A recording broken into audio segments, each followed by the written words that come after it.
បរិសុទ្ធជនជាតិកូរ៉េម្នាក់នេះគឺជា serial killer ដំបូងគេបំផុតនៅក្នុងប្រទេសកូរ៉េខាងត្បូងបានសម្លាប់មនុស្សរហូតដល់ចំនួន17នាក់នៅក្នុងរយៈពេលត្រឹមតែ25ថ្ងៃតែប៉ុណ្ណោះចំពោះសកម្មភាពដែលគាត់ធ្វើវិញវាគឺពិតជាសាហាវខូខើប្រៃសាយខ្លាំងមែនទែនពីព្រោះថាមនុស្សដែលគាត់បានសម្លាប់គឺរួមមានដូចជាមនុស្សស្រីចាស់ជរានិងសូម្បីតែក្មេងដល់តូចៗក៏គាត់ហ៊ានលើកដៃសម្លាប់ដែរហើយបរិសុទ្ធម្នាក់នេះគាត់គឺមានឈ្មោះថាគីមដេឌូកើតនៅក្នុងថ្ងៃទី17ខែវិច្ឆិកាឆ្នាំ1949នៅយ៉ងណាម Country ដែលលោកគីមគាត់គឺជាកូនច្បងគេនៅក្នុងចំណោមបងប្អូន7នាក់មានប្រុស3នាក់ស្រី4នាក់សម្រាប់ក្រុមគ្រួសាររបស់គាត់វិញគឺមិនសូវជាមានភាពធូរធារឡើយក៏តែបើទោះបីជាបែបនេះក៏ពិតមែននៅក្នុងនាមគាត់ជាកូនប្រុសច្បងបានធ្វើឲ្យឪពុកម្ដាយរបស់គាត់មានការរំពឹងខ្ពស់យ៉ាងខ្លាំងទៅលើគាត់ដូច្នេះបានធ្វើឲ្យឪពុកម្ដាយរបស់គាត់ខិតខំប្រឹងប្រែងរកលុយយ៉ាងច្រើនឲ្យគាត់ដើម្បីផ្គត់ផ្គង់គាត់បញ្ជូនគាត់ទៅរៀននៅសាលាដ៏ល្អៗបំផុតនៅក្នុងទីក្រុងក៏តែក្រោយមកគាត់គឺមិនបានសម្រេចក្តីសម័យឪពុកម្ដាយរបស់គាត់ឡើយដោយគាត់បានប្រឡងធ្លាក់នៅក្នុងការចូលរៀននៅក្នុងថ្នាក់វិទ្យាល័យហើយនេះនៅក្នុងអាយុ19ឆ្នាំគាត់ក៏បានដាក់ពាក្យចូលបម្រើកងទ័ពតែដោយសារតែគាត់មានជំងឺនិងរូបរាងកាយរបស់គាត់មានលក្ខណៈតូចពេកគាត់គឺមិនត្រូវបានគេជ្រើសរើសគាត់ឲ្យធ្វើជាទាហានឡើយហើយមិនយូរប៉ុន្មានគាត់ក៏បានរត់ចាកចេញពីផ្ទះបន្ទាប់ពីគាត់បានឆ្លោះគ្នាជាមួយនឹងឪពុកម្ដាយរបស់គាត់នៅក្នុងអំឡុងពេលនោះគាត់ក៏ត្រូវបានគេចាប់ខ្លួនដាក់នៅក្នុងពន្ធនាគារផងដែរបន្ទាប់ពីគាត់បានជាប់ចោទពីបទលួចនិងក្លែងបន្លំក្រោយមកនៅពេលដែលគេដោះលែងគាត់ឲ្យមានសេរីភាពឡើងវិញគាត់ក៏បានធ្វើការរោងចក្រនៅខ្វាងជូនិងម៉ាក់ប៉ូក៏តែដោយសារតែគាត់មានប្រវត្តិធ្លាប់ជាប់នៅក្នុងពន្ធនាគារគឺបានធ្វើឲ្យមិត្តរួមការងាររបស់គាត់ហាក់បីដូចជាមិនចូលចិត្តជាមួយនឹងគាត់ឡើយដូច្នេះដោយសារតែកត្តានេះបានធ្វើឲ្យគាត់នឹងបង្កចំនួនជាមួយនឹងមិត្តរួមការងាររបស់គាត់រហូតត្រូវបានគេចាប់ខ្លួនរបស់គាត់ដាក់នៅក្នុងពន្ធនាគារក្រោយមកនៅពេលដែលគេដោះលែងគាត់ឲ្យមានសេរីភាពឡើងវិញគាត់ក៏ត្រូវបានគេចាប់ខ្លួនរបស់គាត់នឹងម្ដងទៀតពីបទបង្កបញ្ហា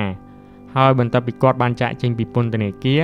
គាត់បានសម្រេចចិត្តដើរប្លន់គេធ្វើជាមុខរបររបស់គាត់តែម្ដងពីព្រោះដោយសារតែគាត់ខឹងពេកចំពោះមិត្តរួមការងាររបស់គាត់ហេតុអ្វីពួកគេតែងតែមើលងាយគាត់និងលើកយកហេតុផលមកបង្អាប់គាត់ថាគាត់គឺជាមនុស្សដែលធ្លាប់មានប្រវត្តិមិនល្អធ្លាប់ជាប់នៅក្នុងពន្ធនាគារចឹងបន្ទាប់ពីពេលដែលគាត់បានគិតបែបនេះរួចរាល់គាត់ក៏បានចាប់ផ្ដើមធ្វើបទឧក្រិដ្ឋដំបូងរបស់គាត់នៅក្នុងថ្ងៃទី13ខែសីហាឆ្នាំ1975ដោយលួចចូលទៅក្នុងផ្ទះប្តីប្រពន្ធវ័យចំណាស់មួយគូនៅក្នុងទីក្រុងខ្វាងជូចំពោះបំណងរបស់គាត់ដំបូងគឺគាត់គ្រាន់តែចង់លួចតែប៉ុណ្ណោះមិនមានបំណងចង់សម្លាប់មនុស្សឡើយក៏តែជាអកុសលនៅខណៈពេលដែលគាត់បានព្យាយាមលួចគាត់ក៏បានធ្វើឲ្យប្តីប្រពន្ធវ័យចំណាស់មួយគូនោះរងរបួសយ៉ាងធ្ងន់ធ្ងររហូតបានស្លាប់បាត់បង់ជីវិតដូច្នេះដោយសារតែឃើញស្ថានភាពបែបនេះគាត់ក៏បានរួចគេចខ្លួនទៅសាន់ឈិនដែលវាគឺជារឿងមួយដ៏ចៃដន្យយ៉ាងខ្លាំងពីព្រោះថានៅក្នុងអំឡុងពេលដែលគាត់បានជិះរថភ្លើងដើម្បីរត់គេចខ្លួនគាត់ក៏បានជួបជាមួយនឹងអតីតអ្នកទោសម្នាក់ដែលធ្លាប់ជាប់នៅក្នុងពន្ធនាគារជាមួយគាត់កាលពីលើកមុនដែលគេគឺមានឈ្មោះថាហ៊ូវុនអាយុ27ឆ្នាំដូច្នេះបន្ទាប់ពីការជួបគ្នានេះក៏បានធ្វើឲ្យលោកគីមគាត់ក៏បានបបួលហ៊ូវុនឲ្យចូលរួមជាមួយគាត់នៅក្នុងការប្លន់ហើយនៅពេលដែលនិយាយត្រូវគ្នាហើយនោះមិនយូរប៉ុន្មាន6ថ្ងៃក្រោយមកពួកគេទាំងពីរនឹងក៏បានលួចចូលទៅក្នុងហាងមួយនៅម៉ង់ថាន់ដើម្បីប្លន់ចំពោះសកម្មភាពដែលបានធ្វើវាគឺពិតជាសាហាវខូខើជាខ្លាំងពីព្រោះថាលោកគីមគាត់គឺមិនត្រឹមតែបានប្លន់ទេគឺគាត់ថែមទាំងបានធ្វើការសម្លាប់មនុស្សថែមទៀតផងដោយមនុស្សដែលគាត់បានសម្លាប់នៅក្នុងអំឡុងពេលហ្នឹងគឺមានរហូតដល់ចំនួន3នាក់ណោះដែលមានដូចជាប្តីប្រពន្ធវ័យចំណាស់មួយគូជាម្ចាស់ហាងនិងចៅប្រុសអាយុ7ឆ្នាំម្នាក់បន្ទាប់ពីការប្លន់សម្លាប់នេះគឺបានធ្វើឲ្យហ៊ូវុនមានការខ្លាចរអាយ៉ាងខ្លាំងចំពោះលោកគីមពីព្រោះថាអ្វីដែលហ៊ូវុនបានគិតគឺគេគ្រាន់តែមានបំណងនៅក្នុងការប្លន់តែប៉ុណ្ណោះមិនមានបំណងនៅក្នុងការសម្លាប់មនុស្សដោយលោកគីមឡើយហើយបន្ទាប់ពីការប្លន់សម្លាប់នេះបានយ៉ាងជោគជ័យពួកគេក៏បាននាំគ្នាជិះរថភ្លើងឆ្ពោះទៅកាន់ទីក្រុងសេអ៊ូលជាកន្លែងដែលពួកគេបានរៀបគម្រោងនៅក្នុងការប្លន់ផ្ទះមួយទៀតដើម្បីយកលុយយ៉ាងច្រើនក៏តែនៅពេលដែលទៅដល់ទីនោះដោយសារតែការភ័យខ្លាចរបស់ហ៊ូវុនគឺក៏បានសូនចែកផ្លូវគ្នាជាមួយនឹងលោកគីមតែទោះបីជាបែបនេះក៏ពិតមែនរឿងមួយនេះវានៅតែមិនអាចរាំងស្ទះចំពោះលោកគីមដដែលពីព្រោះថាបន្ទាប់ពីការចែកផ្លូវគ្នាជាមួយនឹងហ៊ូវុនលោកគីមគឺគាត់បានធ្វើសកម្មភាពប្លន់សម្លាប់មនុស្សតែម្នាក់ឯងតែប៉ុណ្ណោះ ដោយសកម្មភាពបន្តដែលគាត់បានធ្វើគឺគាត់បានធ្វើវាឡើងនៅក្នុងថ្ងៃទី7 ខែកញ្ញាគាត់បានលួចចូលទៅក្នុងផ្ទះមួយនៅសង្កាត់ជួងណាងទីក្រុងសេអ៊ូលដែលបានសម្លាប់បុរសចំណាស់ម្នាក់អាយុ60ឆ្នាំហើយនៅក្នុងថ្ងៃទី25 ខែកញ្ញាគាត់បានធ្វើដំណើរទៅកន្លែងជនបទដាច់ស្រយាលមួយនៅក្បែរ Pyeongtaek ដើម្បីលួចចូលទៅក្នុងផ្ទះរបស់លោកយាយចំណាស់ម្នាក់ដូច្នេះនៅពេលដែលលោកគីមបានលួចចូលទៅក្នុងផ្ទះនោះគឺមានមនុស្សចំនួន4នាក់ម្នាក់គឺជាលោកយាយនិងចៅតូចៗរបស់គាត់ចំនួន3នាក់ដែលចៅរបស់គាត់គឺមាន2នាក់ជាចៅប្រុសម្នាក់អាយុ5ឆ្នាំនិងម្នាក់ទៀតអាយុ7ឆ្នាំចំណែកចៅស្រីរបស់គាត់វិញគឺមានអាយុ11ឆ្នាំហើយនេះសម្រាប់សកម្មភាពដែលលោកគីមបានធ្វើនៅក្នុងអំឡុងពេលនោះគឺគេបានសន្និដ្ឋានថាគាត់បានវាយសម្លាប់ទៅលើលោកយាយមុនគេហើយបានបន្តធ្វើសកម្មភាពចាក់នឹងវាយសម្លាប់ទៅលើចៅប្រុសទាំងពីររបស់លោកយាយយ៉ាងឃោរឃៅជាទីបំផុតក្រោយមកបន្ទាប់ពីបានចាក់និងសម្លាប់ទៅលើចៅរបស់លោកយាយទាំងពីររួចរាល់លោកគីមក៏បានអូសចៅស្រីរបស់លោកយាយដែលមានអាយុ11ឆ្នាំនឹងចេញមកខាងក្រៅផ្ទះដើម្បីចងមុខរបស់នាងជាមួយនឹងដើមឈើនៅក្នុងគោលបំណងរំលោភផ្លូវភេទរបស់នាងក៏ប៉ុន្តែសម្រាប់សកម្មភាពនៅក្នុងគោលបំណងរំលោភផ្លូវភេទនេះគឺមិនបានសម្រេចឡើយ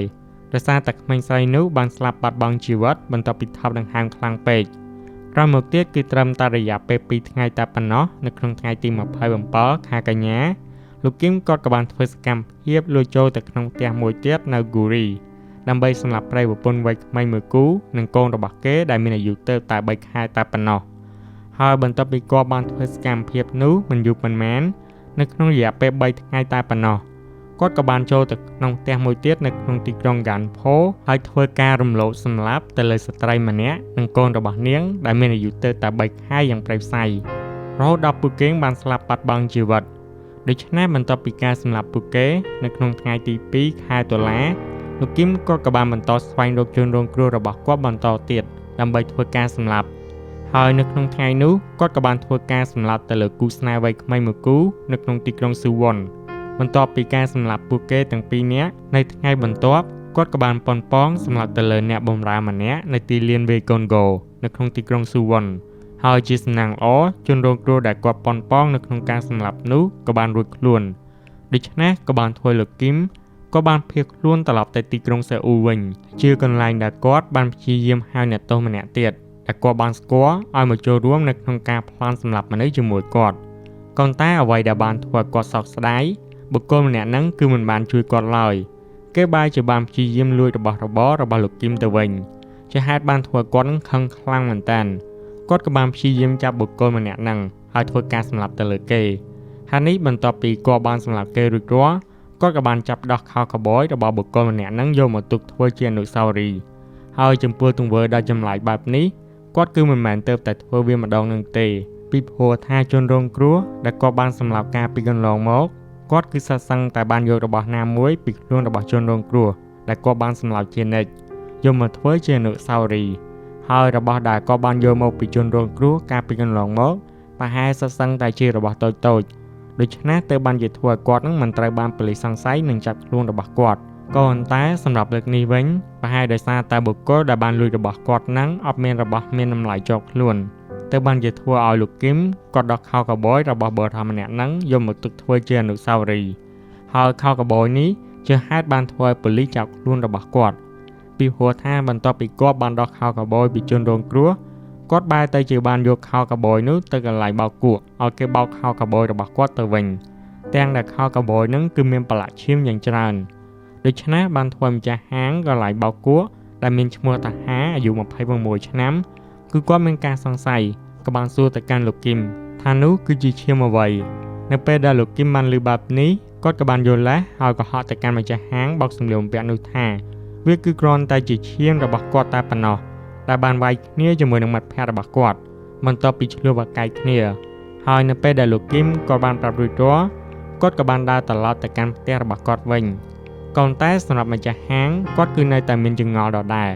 ដោយសារតែគាត់មើលទៅសភាពឈាមដែលប្រឡាក់នៅខោនោះវាហាក់បីមិនមែនជាឈាមចំោះតតែសោះពីព្រោះថាឈាមដែលប្រឡាក់នោះគឺវាច្រើនពេកហើយនេះបានធ្វើម្ចាស់ហាងបានសន្និដ្ឋានថាវាគឺអាចជាអំពើឃាតកម្មដូចនេះម្ចាស់ហាងក៏បានទូរស័ព្ទទៅកាន់ប៉ូលីសប្រាប់អំពីការសង្ស័យរបស់គាត់ក្រោយមកមិនយូរប៉ុន្មានបន្ទាប់ពីការរាយការណ៍ប៉ ប៉ូលីសក៏បានត្រៀមកម្លាំងហើយត្រៀមខ្លួនចាប់ខ្លួនលោកគឹមដូច្នេះបន្ទាប់ពីការចាប់ខ្លួនរបស់លោកគឹមហើយនោះចំពោះការសួរចម្លើយដំបូងរបស់ប៉ូលីសសម្រាប់លោកគឹមគឺគាត់នៅតែបានព្យាយាមបដិសេធដដែលដោយគាត់បានព្យាយាមអះអាងថាវាគឺជាឈាមច្រមុះដែលគាត់បានវាយគ្នាជាមួយមិត្តភ័ក្តិរបស់គាត់ហើយចំពោះលេសនេះមិនត្រូវបានប៉ូលីសជឿជាក់ឡើយដូច្នេះគាត់ក៏បានយកលេសកុហកទៅកាន់ប៉ូលីសថានៅក្នុងអំឡុងពេលនោះគាត់គឺត្រូវបានចោទប្លន់វិញម្ដងហើយនេះដោយសារតាលឺនិយាយបែបហ្នឹងដើម្បីបញ្ជាក់ពីការសង្ស័យរបស់ប៉ូលីសក៏បាននាំខ្លួនរបស់លោកគឹមឲ្យគាត់ទៅកន្លែងដែលគាត់បានអះអាងដើម្បីបង្ហាញថាអ្វីដែលគាត់បាននិយាយហ្នឹងវាគឺពិតជារឿងមែនឬមួយក៏អត់ហើយនៅពេលដែលទៅដល់ទីនោះវាគឺពិតជាគួរសង្ស័យខ្លាំងមែនតើពីព្រោះថាបន្ទាប់ពីប៉ូលីសបានសង្កេតមើលទៅកន្លែងដែលលោកគឹមបានប្រាប់ហ្នឹងវាហាក់មិនដូចជាអ្វីដែលលោកគឹមបានប្រាប់តតែសោះពីព្រោះដោយសារតែស្ថានភាពនៅកន្លែងដែលគាត់បានប្រាប់ហ្នឹងមើលទៅគឺវាមានរបៀបរៀបរយមិនមានដែននៃការវាយប្រតប់គ្នាឡើយហើយនេះក៏បានធ្វើប៉ូលីសសាកសួរទៅមនុស្សនៅក្នុងតំបន់ហ្នឹងនិងក្មេងទំនើងនៅទីនោះថាមានមនុស្សធ្លាប់បានឃើញលោកគឹមនៅទីនោះទេក៏តែបន្ទាប់ពីការសាកសួរពួកគេបាននិយាយថាពួកគេគឺមិនដែលបានឃើញលោកគឹមដើរកាត់តំបន់នេះឡើយដូច្នេះបានធ្វើប៉ូលីសសង្ស័យជាខ្លាំងថាឈាមដែលប្រឡាក់ជាប់ខោខូវប៊យនោះគឺជាឈាមរបស់ជនរងគ្រោះដែលគាត់បានសម្លាប់ដូច្នេះខាងប៉ូលីសក៏បានព្យាយាមសួរចម្លើយលោកគឹមនិងដាក់សម្ពាធទៅលើគាត់រហូតដល់គាត់បានយល់ព្រមសារភាពថាគាត់គឺពិតជាឃាតករបានសម្លាប់មនុស្សពិតប្រាកដមែនដោយគាត់បានអះអាងថាអំពើឃាតកម្មដែលគាត់បានធ្វើដែលគាត់បានប្រព្រឹត្តគឺមានចំនួន9ដង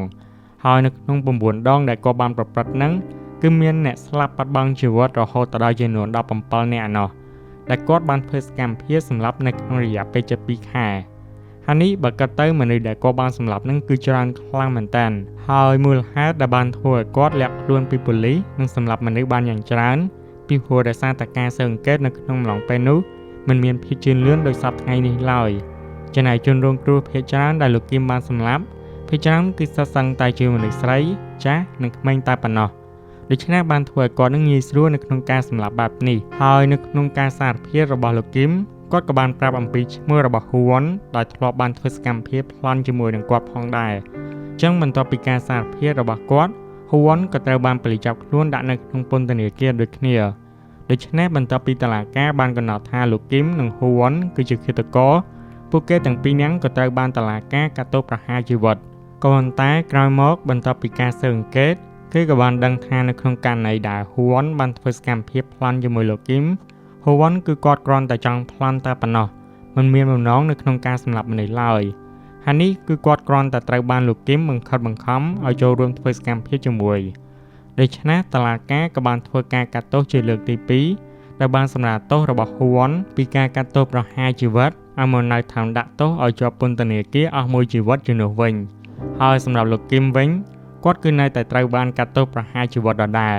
ហើយនេះរហូតមកដល់នៅក្នុងថ្ងៃទី28ខែធ្នូឆ្នាំ1976លោកគឹមគាត់ក៏ត្រូវបានគេកាត់ទោសប្រហារជីវិតដោយការព្យួរកសម្រាប់ចោលនៅក្នុងពន្ធនាគារ CO Diamond នៅក្នុងទីក្រុងសេអ៊ូលបើទោះបីជាមានការតវ៉ាពីមេធាវីរបស់គាត់ដែលមានឈ្មោះ ថាលី សាំងយុកបានស្នើសុំឲ្យតុលាការកុំឲ្យកាត់ទោសប្រហារជីវិតរបស់គាត់ក៏ដោយហើយបើគិតទៅចំពោះក្តីរបស់គាត់គឺពិតជាមានភាពល្បីល្បាញជាខ្លាំងដោយត្រូវបានគេយកទៅថតជាខ្សែភាពយន្តល្បីៗជាច្រើនថែមទៀតផងអូខេចឹងជាចុងក្រោយតើអ្នកទាំងអស់គ្នាគិតយ៉ាងណាដែរចំពោះក្តីមួយហ្នឹងបើសិនជាអ្នកទាំងអស់គ្នាមានមតិឬមួយក៏អ្នកទាំងអស់គ្នាមានយោបល់ផ្សេងៗតាក់ទងជាមួយនឹងរឿងក្តីហ្នឹងអ្នកទាំងអស់គ្នាអាចបញ្ចេញមតិរបស់អ្នកទាំងអស់គ្នាបាននៅខាងក្រោមវីដេអូហ្នឹងហើយបើសិនជាអ្នកទាំងអស់គ្នាគិតថារឿងក្តីនឹងសាហាវកុំភ្លេចបញ្ចេញមតិម្នាក់មួយផងហើយសង្ឃឹមថាអ្នកទាំងអស់គ្នានឹងចូលចិត្តនៅវីដេអូហ្នឹងកុំភ្លេច like share subscribe and ដាក់សញ្ញាកណ្ដឹងម្នាក់មួយហើយកុំភ្លេច share នឹងក្តីនឹងឲ្យអ្នកដែលគាត់ចង់ទស្សនាក្តីគិតកម្មកុំភ្លេច share គាត់មើលផងអរគុណអ្នកទាំងអស់គ្នាមែនតើហើយសង្ឃឹមថាអ្នកទាំងអស់គ្នានឹងរីករាយនៅក្នុងថ្ងៃចូលឆ្នាំប្រពៃណីខ្មែរយើងសង្ឃឹមថាអ្នកទាំងអស់គ្នាមានសុខភាពល្អរស់ស៊ីមានបានអញ្ចឹងយើងសង្ឃឹមថានៅក្នុងថ្ងៃចូលឆ្នាំហ្នឹងយើងនឹងរីករាយសប្បាយទាំងអស់គ្នាហើយបើសិនជាអ្នកទាំងអស់គ្នាតើលេងឃើញខ្ញុំអីកុំភ្លេចហៅខ្ញុំផងហើយខ្ញុំមានរឿងក្តីជាច្រើនទៀតដើម្បីចែកម្លែកទៅដល់អ្នកទាំងអស់គ្នាចឹងអរគុណអ្នកទាំងអស់គ្នាមែនតើចំពោះការទស្សនាកុំភ្លេច like share subscribe និងដាក់សញ្ញាកណ្ដឹងម្នាក់មួយបាយបាយអ្នកទាំងអស់គ្នា